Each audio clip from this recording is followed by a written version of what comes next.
9 février, le musée des Arts forains à Paris. Tous ces invités sont venus sur leur 31 et pourtant il ne s'agit pas d'une soirée mondaine ou d'une fête foraine.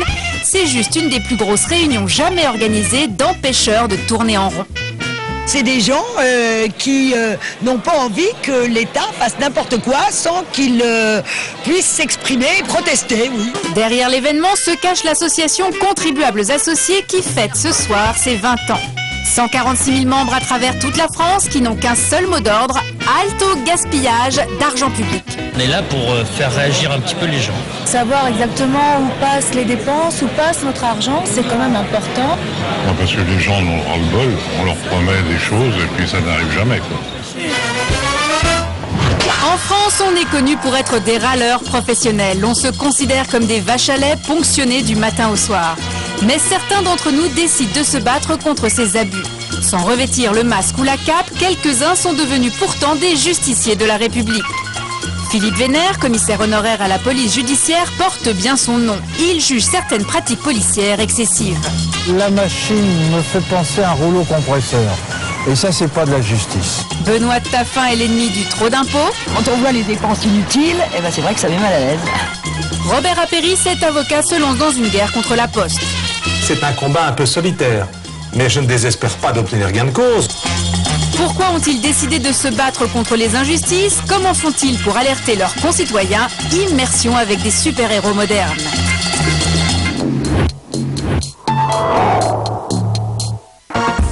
Quand cette pimpante sexagénaire va faire ses courses, elle ne peut s'empêcher de regarder de très près les étiquettes.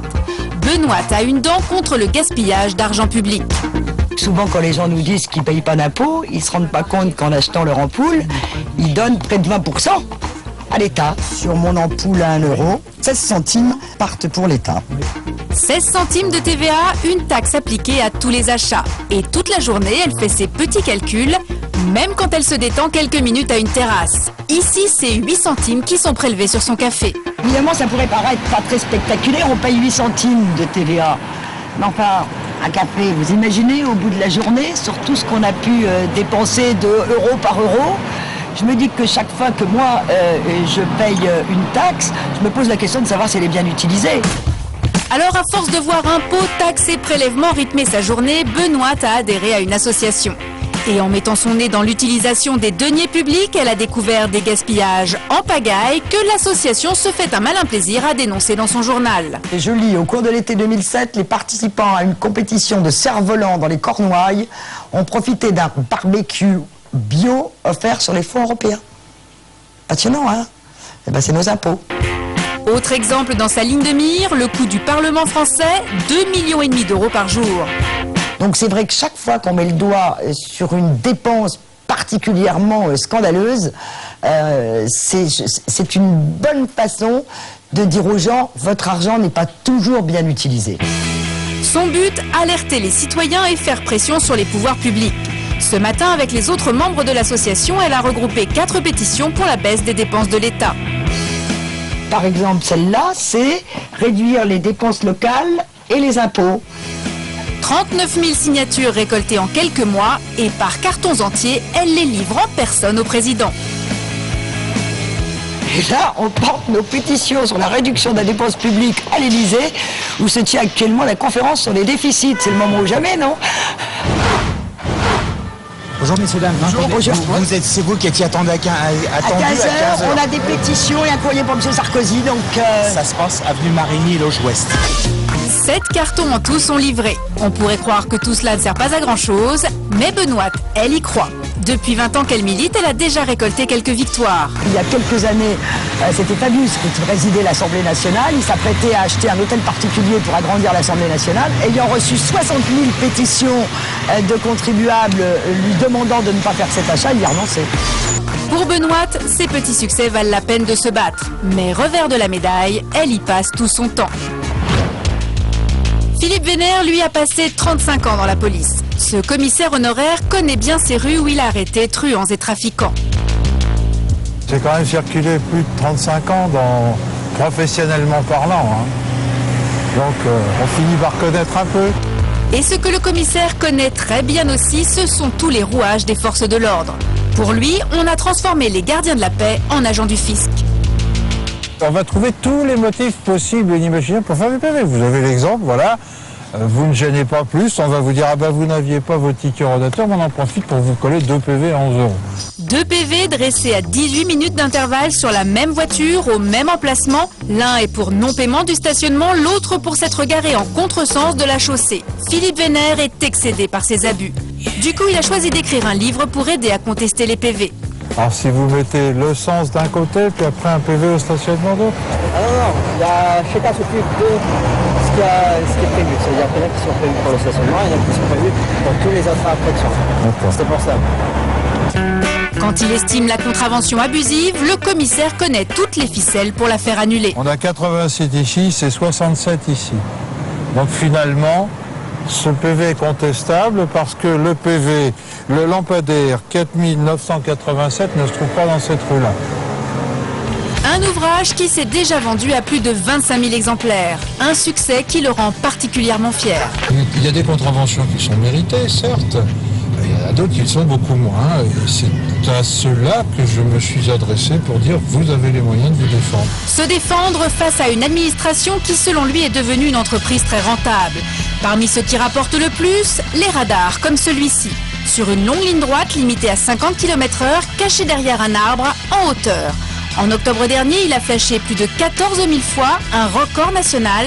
Avec une contravention de 68 € minimum, il a rapporté près d'1 million d'euros à l'État. Plutôt que d'utiliser la langue de bois, c'est de dire qu'effectivement, on veut faire de la prévention accessoirement, et on veut faire de l'argent principalement, c'est tout. Du côté de la sécurité routière, on avance le chiffre de 11 000 vies sauvées ces 5 dernières années, principalement grâce au radar. Et la police n'est pas le seul service public mis en cause en ce moment. Il y a aussi la Poste. À Caen, Jean-Luc est facteur depuis 30 ans. Chaque jour, il distribue énormément de courriers. J'ai à peu près 4 à 5 fois ce sac-là plein à distribuer. Donc ça représente une centaine, 100-120 kilos de courrier à peu près, je pense. 120 kilos qu'il doit livrer en temps et en heure. Mais depuis mai dernier, il y aurait des dysfonctionnements. Certains usagers se plaignent du retard du courrier, comme Chantal. Il y a des lettres qui arrivent avec 10 jours de retard. De camp sur camp. Tous les deux discutent souvent de ces petits désagréments. Un timbre à 0,56, c'est un contrat pour avoir son courrier en J+1 ou en J+2, mais pas en J+10. Quand le contrat n'est pas respecté, je trouve ça inadmissible. Moi, je veux bien payer le prix qu'il faut, mais que ça soit logique jusqu'au bout. Jean-Luc a donc cherché les raisons de ces retards. Pour lui, ce serait la pub. Les envois publicitaires sont de plus en plus nombreux et doivent impérativement être remis à temps. C'est marqué MD7, ça veut dire que ça doit être distribué dans les 7 jours après la date de dépôt. La date de dépôt, c'est le 14 janvier, on est donc le 19, c'est dans les temps. C'est bien la différence entre les particuliers et la publicité. En cas de retard, le particulier n'a que ses yeux pour pleurer. Alors que pour la pub, la Poste aurait à payer des indemnités. La pub est prioritaire pratiquement parce que si elle n'est pas distribuée dans les temps, il y a des pénalités financières. Alors elle fait tout pour l'éviter, mais sans que cela ne se sache. Je ne dois pas le dire normalement, mais bon, tous les facteurs savent. Ce postier, fatigué de la situation, a décidé de soutenir un usager un peu particulier. Un usager qui a décidé de ne plus se laisser faire. Il se nomme Robert Apéry. Depuis un mois, il s'est lancé dans une bataille judiciaire contre le service postal. Par rapport à un autre consommateur, j'ai un petit avantage, c'est que je connais la matière juridique puisque je suis avocat et j'ai pensé qu'il fallait bien que quelqu'un prenne cette initiative. Ces arguments, un article du Code des postes et des télécommunications. Si l'usager paie un timbre au tarif prioritaire, la lettre doit être distribuée le jour ouvrable suivant le jour de son dépôt. Une obligation qui ferait défaut selon Maître Apéry. C'est un combat qui peut être long, qui peut être rude et difficile. Ce qui est certain, c'est que la Poste devra à un moment ou à un autre changer de comportement vis-à-vis des usagers et veiller au respect des règles. De son côté, la Poste affirme respecter ses obligations. Selon la direction régionale, 85% des lettres prioritaires sont remises dans les délais. Et les retards ne sont que passagers. Il y a eu des difficultés au moment des intempéries, mais ce qui est du respect de l'obligation de service public, ça a été parfaitement respecté.